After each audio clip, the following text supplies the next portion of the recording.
حسبي ربي جل الله ما في قلبي غير الله نور محمد صلى الله لا إله إلا الله حسبي ربي جل الله. Laki-laki yang nanti menjadi golongan ashabus shimal, yang menjadi penduduk neraka, itu adalah mereka yang begitu paham urusan dunia, tapi masalah akhirat mereka lalai. Itu kata Allah. Dan kesalahan orang tua juga rata-rata begitu. Mereka begitu pengen memikirkan dunia untuk anaknya, tapi kemudian melalaikan akhiratnya. Nah, ini yang kita kaji, ilmu syar'i. Itu artinya yang membuat iman kita bertambah. Obatnya itu kalau ngaji ya ilmu syar'i, bukan ilmu dunia. Nah, ilmu syar'i itu untuk ngeceknya ada 4 syaratnya. Ini adalah ilmu syar'i, jelas ilmu agama gitu ya. Cuman antum disuruh kalau ilmu syar'i, mencari ilmu yang syar'i ini ada syaratnya. Kata ya penulis kitab itu di kitab Ta'limul Muta'allim itu, ya, beliau mengatakan bahwa surut fi thalabil ilmi asyari, syarat dalam mencari ilmu syar'i itu ada 4. Beliau mengatakan yang pertama shahihul mabda, sumbernya harus benar. Ini adalah yang kedua adalah suatu wadah yang untuk ngambil ilmu itu juga benar atau pas. Yang ketiga shahihul thariqah, caranya juga benar. Yang keempat shahihul di sini di kitab ini disebutkan makhrutan itu tampungan, ya, tampungan ilmu yang untuk menyimpan ilmu itu juga benar. Jadi mencari ilmu itu ternyata harus ada 4 syaratnya, sumbernya ada, kemudian wadah untuk ngambilnya ada, kemudian ada usaha menempuhnya, yang nganggo lunga, nganggo mlaku, sama yang ketiga punya tampungan, kandor atau simpenan. Makanya nek wong Jawa tempat saya itu jenenge ngaji itu bahasa mereka ngangsu kapro, gimana? Ngangsu kapro, ngangsu itu orang sini saya yakin yang ngerti. Ngangsu itu boleh banyu dari rumah keluar. Itu namanya ngangsu, itu nyari air karena sulit air, dia dari rumah ngambil air ke luar, itu namanya ngangsu. Ngangsu boleh banyu. Lah, antum cek untuk urusan kayak gitu orang Jawa aja malah paham. Jadi ngangsu itu syaratnya ada 4. Pertama, enek sumber airnya, mata air. Untuk ngangsu orang enek tok atau sumber airnya. Ya, nah, yang kedua namanya ngambil air juga syarat yang kedua punya wadah. Harus ada wadahnya. Maksud mau antum ngambil air orang bawa wadah, dia ada yopo coba. Mau pakai pakai tangan, nyontek sampai rumah. Yang ketiga mesti harus menempuh jalan, pakai rela, pakai usaha. Masuk ngangsu berdeng jero omah, dudul-dudul HP, mungkin banyak itu kok dhewe.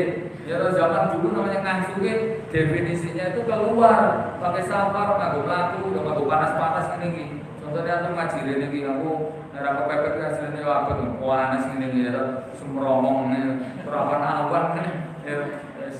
Jawa orang apa ya, oke ini jadi ngangsu kapurmu, nganggo rekoso, nganggo keluar. Masa boleh baju goreng kamar, yang kamar ini baju jadi orang ngangsu menunggu. Terus yang keempat apa? Yang keempat itu punya tandon di rumah. Atau harus ngambil air terus bajunya, airnya itu ditaruh di mana tuh? Masih sering aku ngambil bahasa Indonesia gitu, bajunya menunggu.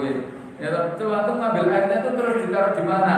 Misalnya antum bisa ngambil, terus ngambil tandon, nanti pas antum butuh, apa terus bingung lagi. Malam-malam butuh nggak punya tandon, maka di sini betul syarat mencari ilmu juga ada 4 tadi. Pertama shahihul mabda, sumbernya itu harus ada. Nah, sumber ini juga ada syaratnya lagi. Syaratnya 2. Yang pertama ya namanya wasi'ah, luas. Kayak antum ngambil air berarti sumbernya juga harus banyak. Nah, top atau mata airnya itu banyaknya ya nyarikin kayak orang lain. Ya, terus ngambil ngomong kayak terus antum berapa hari baru bisa untuk ngambil satu botol ini setunggal dino coba. Yang maka sumber itu yang besar, yang airnya melimpah, itu nomor 1. Yang kedua, sumbernya itu harus jernih. Itu sama. Antum kalau ngambil ilmu, ngambilnya ke orang yang ilmu agamanya luas, baik. Yang kedua, ya pemahamannya benar, Islamnya itu benar. Makanya ngambil ilmu nggak boleh sembarangan, Pak. Kata Sufyan Ats-Tsauri, "Inna hadzal ilmu huwa din." Ketahuilah bahwa ilmu agama ini bagian dari agama. Falyanzur min aina ma'khudhahu. Maka kamu kalau ngambil ilmu harus dicek dari mana ngambilnya. Karena nggak boleh sembarangan ngambil ilmu Islam kepada musuh Islam.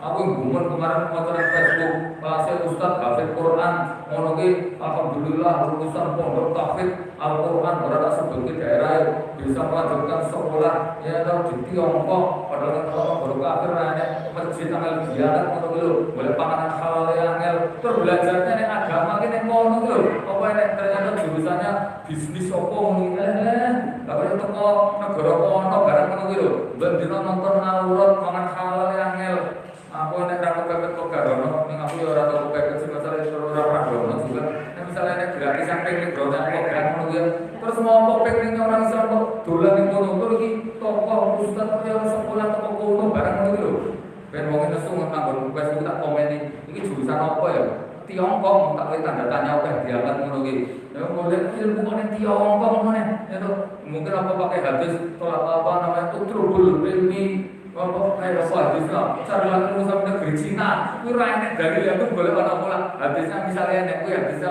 apa namanya doif ngono kuwi ya Allah ya bumen saiki Cina malah sing paling ngatur Islam zuhur ngono enek umat Islam sedikit aja dibuante di sana ya sok-sok enggak emosi ngono ya aku iki sehingga gitu loh, masa ngambil ilmu Islam terus ilmu Islam apa nggak diambil kalau ke situ itu?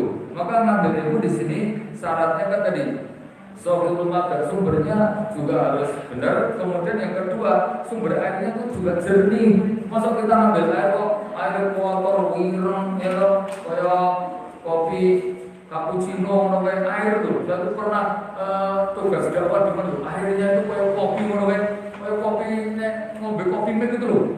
Awal-awal ratus aku jatuh masih terus di ratus tak pikir-pikir ngono masuk ratus ngono ya. Terus pokoknya bulan nang kota berkecil ratus nang kalau kayak. Lah, bulan ini kayak ngono praktikan kayak gitu itu. Tapi orang situ ya memang gitu itu. Lah kalau kita ngambil air ya pilih yang jernih sama ngambil ilmu Islam itu ya kok orang yang akidahnya bersih, yang benar, enggak boleh sembarangan.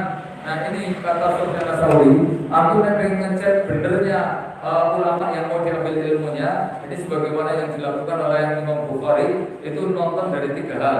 Pertama sholatnya, yang kedua ditonton dari akhlaknya, yang ketiga dari amalan sunnahnya. Orang tuh yang Islamnya baik, dia mesti sholatnya baik. Makanya Imam Bukhari yang ngambil hadis itu ditelisik. Sholatnya yang masjid orang, nek ulama sih mau diambil hadis kok sholat orang yang masjid padahal dia kok melanang, wah itu orang masuk nominasi, orang situ nggak diambil ilmunya.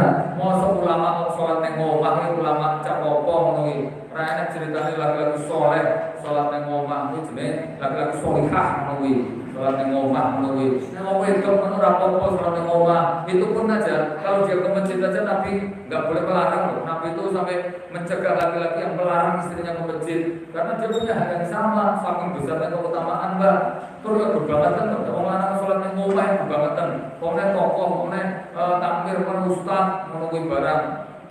Tiba-tiba dari kaya apa jenenge pandemit ngono ya ora nang masjid kabeh sing kok gowo salat itu nang kamar lho aku pengen buku jenggot ya to wong kok semangare kok ngomong formasi koyo ngono salat itu berkaro bojone karo anake papat nang kamar lho iki sunah ndi ngono kuwi madhep opo ngono sing diikuti madhep WHO namanya semua rahmatullah. Jadi itu penting banget ngambil ilmu itu ya jelas orang Islamnya itu baik, terutama ngecek itu sholatnya. Sih kedua apa? Amalan sunnah. Jadi nyunah dulu, pakaiannya nyunah apa nyunah dan amalannya juga mengikuti sunnah. Orang bekerjakan sih wajib kok. Misalnya sholat, orang bersholat wajib kok. Tambah rawatib, tambah tahajud, tambah duha. Itu kan Islamnya baik, perwi. Haji atau tambah umroh.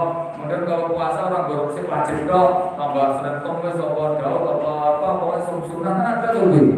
Zakat ya orang zakat itu memang kewajiban. Orang sebut tuh, aku kurang lomo piye, saben aku tuh kita zakati. Zakat itu wajib mas. Jenenge saya disebut dermawan itu yang sedekah. Sedekah itu zakat itu tuh tambah sedekah. Aku orang ada persentase nih, orang ada hitungan yang senengnya ngomongin saya oke baliknya ngomong itu yang kedua. Yang ketiga itu dari akhlak, terutama akhlak yang kelihatan ya. Kalau tokoh agama atau orang yang layak diambil ilmu itu akhlak itu pertama kaitan dengan akhlak dia kepada para wanita. حسبي ربي جل الله ما